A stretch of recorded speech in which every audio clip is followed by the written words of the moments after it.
How does a robot milk a cow? Let's show you guys the whole process from start to finish. So this is cow 837. First thing we're going to do is get her teats cleaned off. So here you can see the arm swinging in.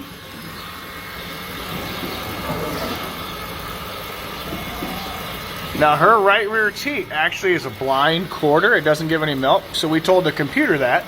So the robot is not going to milk that right rear teat.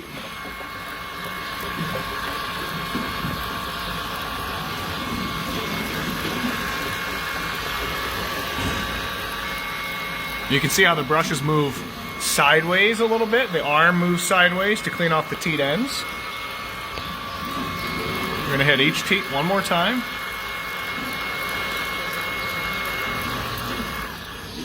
We're going to get the brushes out of the way.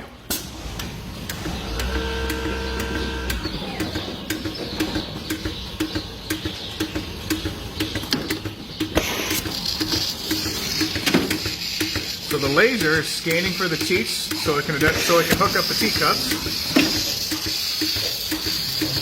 There, it needs to move back a little bit. There, found that one. And again, that right rear quarter is just going to hang out because that quarter does not produce milk. After that cow has all of her quarters attached, these brushes will wash off before the next cow comes in so they have time to dry. These robots can detect mastitis, they can detect abnormalities in the milk. What is going on is as the milk goes out of the udder, through the teacup, and through a milk hose, each teacup has its own hose that it travels through. And as it travels through that hose, there's an infrared laser shining through that milk tube. That laser is detecting milk quality by looking for consistency, temperature, and color. It's also looking for milk flow. So as the milk from the quarter starts to slow down, meaning she's almost done being milked, that laser detects that milk flow and it'll actually pull each quarter off as each quarter is done. That is one really unique advantage of robot milking. Here's what her screen looks like. So again, right rear quarter, no milk. But you can see here's how much milk she's going to give, or how much milk she has given so far out of each quarter. And then here's how much milk it predicts her to give in this milking. She's also getting two different kinds of feed. She's getting corn gluten pellet and a textured, we call it a high cow feed. She's getting 1.7 pounds of the gluten pellet and 1.3 pounds of the textured feed. She'll be in here for just about 6.5 minutes, just over. You can see there she is, eating her pellet. She's got her head up right now.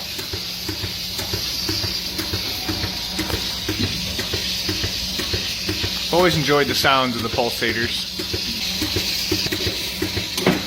There, one quarter came off, saying that quarter is done with the milk for right now. So it sensed that milk flow and pulled that teacup off. The milk is collected in this milk jar, and once the cow is done, it'll pump the whole jar over into our big storage tank. There, one more quarter just came off. So you can see we gave 5.5 pounds, almost 13, 12 pounds. We'll see how much this one ends up with if we're going to get close to what the robot estimated. After all the quarters are done, it's going to administer a spray on the teats. So there the laser's looking for the teats and it's administering a post-tip. Between cows, it comes over here for a really quick rinse of the cups before the next one begins. And here comes our next cow. The robot knows who each cow is by picking up their RFID by that black box. So the RFID is what is on the side of 7103's collar right here. So that's a radio frequency identification device. So that is telling the robot who this cow is and whether or not she can be milked. So each cow can be milked a certain amount of times a day. So sometimes you'll see a cow that'll come in and walk right out, meaning that she got milked too recently and the robot passes her through so she doesn't get milked again. Here we have 445 waiting in line. Over here we have 7103 waiting in line for that robot. And there you can see some of their treat that they get to eat. Sorry, I'll back up. Go ahead, eat your treat. This is the cow that was getting milked while I was outside showing you guys what the outsides of the robot looks like. So there you can see the green spray going on. The robot swings aside to go get a quick rinse before the next cow comes in. You can see 7103 there is a little bit impatient. She wants to come in pretty bad. So the front gate of the robot just opened. Out goes one. In comes the next. Same process as before. We swing the brushes under.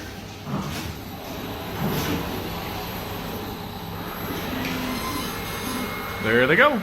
I'm gonna sit back here just because they're not used to me being all up in their space when I'm up close to them like that.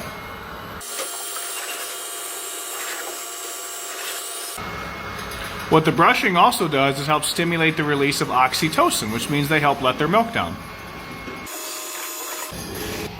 Alright, the brushes swing out of the way. And here the lasers are going to find the teats.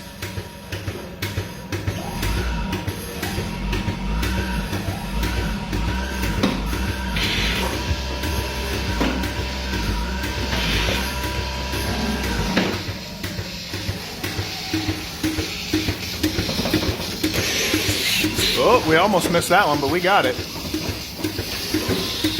There we go. She's just up front, chilling, eating her treat. Oh, and I know someone's going to ask. No, these brushes do not hurt at all. They should kick on here in a minute, and I'll show you. There they go. See, no discomfort at all. And we actually want them to be a little bit stiff. We want them to stimulate that teat so that it encourages oxytocin letdown. But you also have to keep in mind a calf's tongue feels a lot like sandpaper. So these brushes are incredibly more comfortable than, say, like a calf would be. And so that noise you hear under here, you can hear that? I mentioned earlier, that's called a pulsator. There's a little piston in there, and it's moving up and down, up and down, up and down, transferring vacuum, no vacuum, into that liner, which is right here. And inside of that liner is this rubber, inside of this white shell is this red liner, and it's causing that red liner to open and collapse, and that is what helps massage milk out of the teat. What helps draw these cows up to the robots is two things. One is they really like the pellet. The treat that they get at these robots is that corn gluten pellet and that textured feed, and cows just go nuts over that stuff. There have been farms that have tried other feed types that maybe have been cheaper, easier to come by, etc., and cows just, the visits that the cows went to the robots went way down. So it's important that we have a good feed that cows like up there. And there is something to be said about when a cow's udder does feel a little bit full or tight that they do want to come get milk. But you've seen people on my page probably say, well, they only come get milk because they're in so much pain, they have to relieve themselves. That has nothing to do with it. If cows did not like that treat at that robot, or if what was at this robot was an unpleasant experience, they wouldn't get milk. They would sit there, let their udder be full of milk, and just continue on being a cow. So we do this in such a way that the cows like visiting the robot, they like their treat, and it's an enjoyable experience because of the way we have it all set up. We have rubber matting on the floor, which encourages good footing for them to come visit.